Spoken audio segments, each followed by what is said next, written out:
तेजसामसि तेजस्वी त्रयीमूर्ति दिवाकरः पद्मबन्धुः सह प्रांशुः आदित्यः शरणं मम।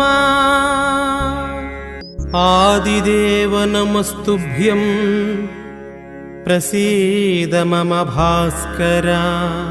दिवाकर नमस्तुभ्यं प्रभाकर नमोऽस्तुते। जपाकुसुमसंकाशं काश्यपेयं महाद्युतिं तमोरिं सर्वपापाघ्नं प्रणतोऽस्मि दिवाकरम्। ग्रहणामादिरादित्यो लोकरक्षणकारकः